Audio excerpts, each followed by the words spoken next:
আসসালামু আলাইকুম নড়াইলবাসী।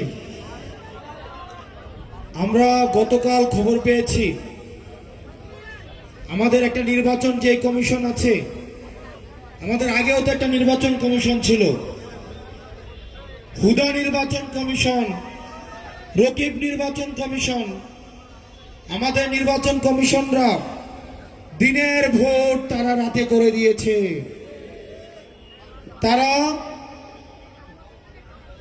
পুলিশকে সাক্ষী রেখে, সেনাবাহিনীকে সাক্ষী রেখে রাতের বেলায় ভোট কেটে নিয়েছে।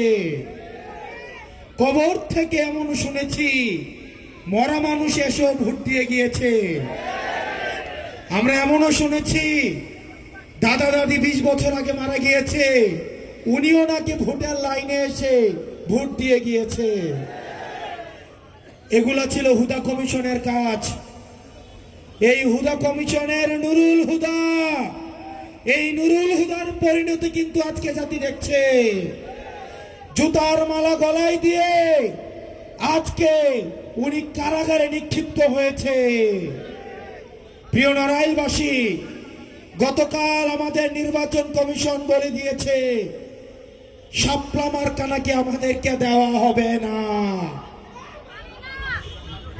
প্রিয় নড়াইলবাসী, আপনারা জেনে থাকবেন তারা মিটিং করেছে আজকে, কিন্তু মিটিং হওয়ার আগে গতকালই তারা ফলাফল জানিয়ে দিয়েছে। অর্থাৎ ভোটের আগের ফলাফলের মতো আমাদের নির্বাচন কমিশন এখন মিটিং এর আগেই তারা ফলাফল জানিয়ে দেয়।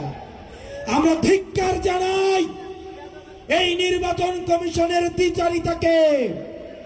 তারা মিটিং করেছে আজকে, তারা কিভাবে গতকালই তারা ফলাফল তারা জানিয়ে দেয় যে তারা শাপলা মার্কাকে তারা দিবে না। আপনাদের রিমোট কন্ট্রোলটা কোথায় সেটা কিন্তু আমাদের জানা আছে। প্রিয় নির্বাচন কমিশন, প্রিয় নির্বাচন কমিশন,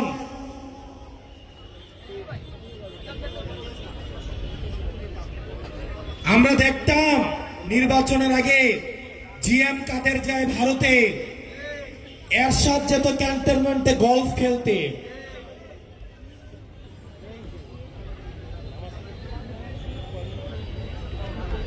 জিএম কাদের ভারত থেকে এসে বলতো যে আমরা সরকারের সাথে কথা বলে সিদ্ধান্ত নিব যে আবার আমরা সরকারে থাকবো নাকি বিরোধী দলে থাকবো। ঠিক কিনা? আমাদের কাছে খবর আছে এই নির্বাচন কমিশনের কারা কারা কিছুদিন আগে ক্যান্টনমেন্টে সিএমএইচে ভর্তি ছিলেন।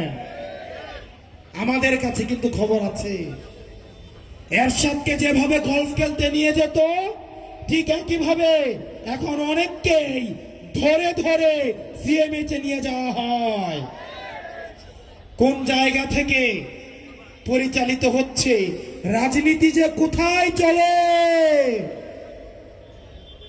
প্রিয় নড়াইলবাসী, আপনারা আমাদের সাথে থাকবেন। আমরা প্রতিজ্ঞা করছি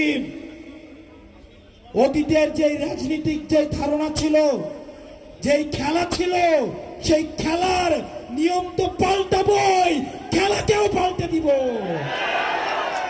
এই রাজনীতিবিদদের জন্য আমরা কঠিন করে অবশ্যই ছাড়বো, অবশ্যই ছাড়বো, অবশ্যই ছাড়বো। আমরা রাজনীতিবিদদেরকে জনগণের কাছে জবাবদিহি করতে আমরা বাধ্য করব।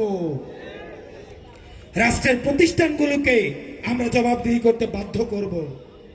আমরা আবারও বলছি, নির্বাচন, জনগণ এবং রাজনীতি যদি করতেই হয় তাহলে চাকরি ছেড়ে দিয়ে এসে এবং ক্যান্টনমেন্ট ছেড়ে দিয়ে এসে তাহলে রাজনীতির মাঠে এসে রাজনীতি করুন।